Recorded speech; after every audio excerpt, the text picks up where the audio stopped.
Okay, let's get started. Number 15, we're going to go backwards this time. Number 15 is if she's rude to waitstaff or to servers in a restaurant. Major red flag about her character. Maybe she's insecure, maybe she needs validation, maybe she's a narcissist. Any way you cut it, if she's rude to servers or people who can do no good for her or to her, for her, then that is a red flag about her character.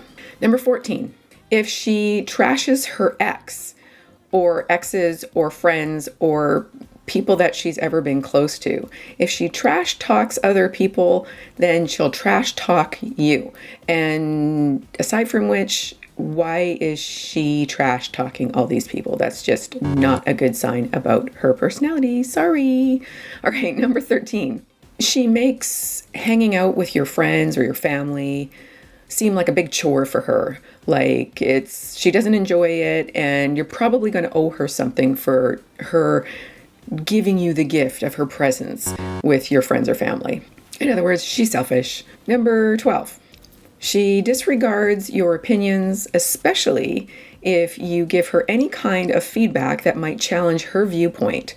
So if there's never a time where you might be right, even if it means she doesn't even have to be wrong, if she always has to be right and you can never be right, or she has to turn whatever you say around into her idea or making it righter, then that's a pretty big red flag. Number 11.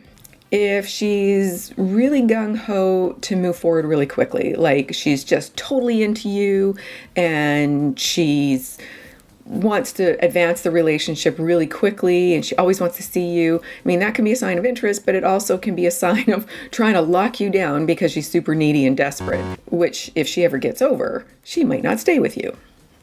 Number 10, she insults you, either directly or through little digs or sarcasm. So if someone is trying to take down your confidence level, to bring you down to a level of insecurity that matches hers because she needs to feel better than you, that is a major red flag. Not good, no es bueno. Number 9, they never own their part for something that goes wrong. So they never take responsibility. It's always somebody else's fault, whether it's something that's gone wrong in the relationship with you, or she was late for a date, or she had to cancel. It's always somebody else's fault.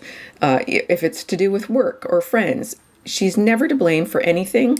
It's always somebody else's fault. So if she doesn't ever take responsibility for even the smallest part in something that's gone wrong in her life, then yeah, that's what you're going to be signing up for. It's always going to be your fault. That's a red flag.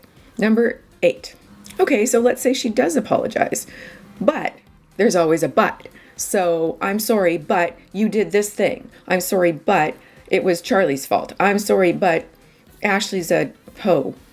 I don't know what that has to do with anything, but whatever. If there's an apology with a but, anything that comes after a but negates anything that came before the but, if that makes sense.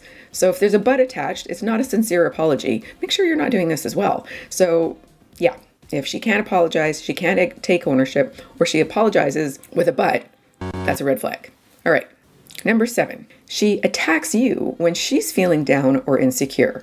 So if she attacks you for little things that seemingly have no significance to your relationship or whatever she's feeling crappy about, if she wants to bring you down again because she is feeling insecure, and this is generally not on a conscious level, but if she tries to bring you down because she's feeling down in her life or insecure about something or within your relationship, then that is not a good sign.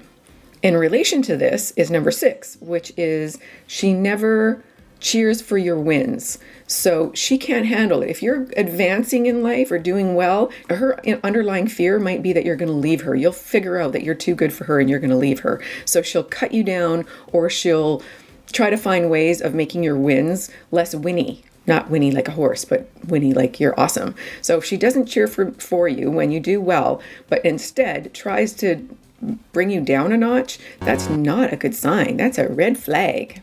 Major red flag, dude. Major red flag. Okay, next one. Number 5. She likes being a drama queen. It's not just that she kind of innocently ends up in drama.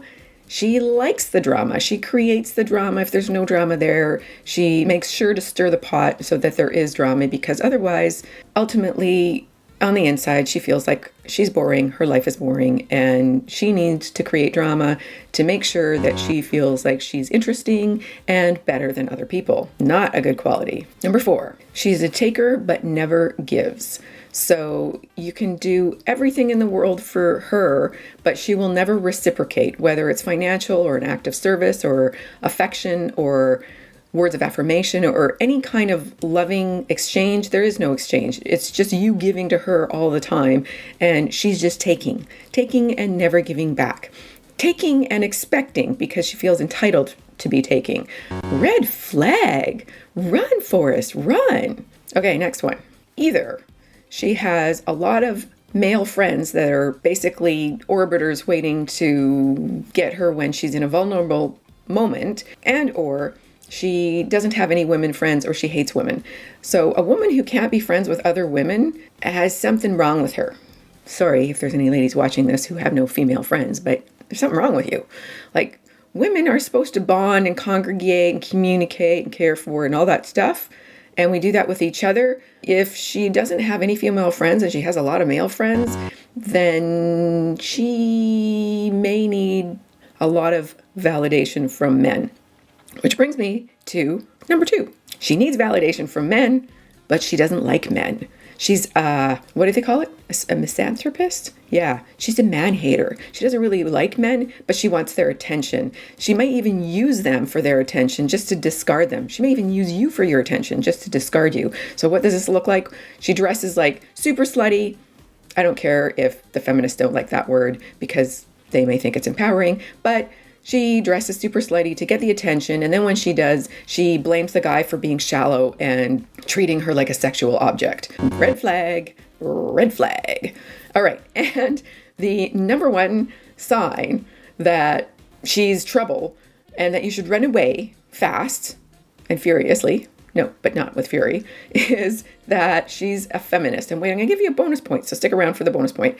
So if she's a feminist, where she's like a staunch, proud, 3rd or 4th wave feminist, where she doesn't actually really want equality, she wants to be superior, or she sees women as superior to men, that's a major red flag. You're never going to be good enough for this girl because men are not good enough to be in the world for her. Bonus tip is that if your values don't match, if your values, your long-term goals, and your belief systems don't match, there's no freaking way you're going to be able to have a relationship with this girl for any length of time. So if you just want to get in it, to get in and out of it, then go ahead, but just be careful because people like this tend to be manipulative, and you might fall in lust with her, think it's love, and then you're in there, and then you got to go and watch my narcissist video because life sucks, so darling. This is me with no coffee. All right, watch the next video. Thanks. Bye.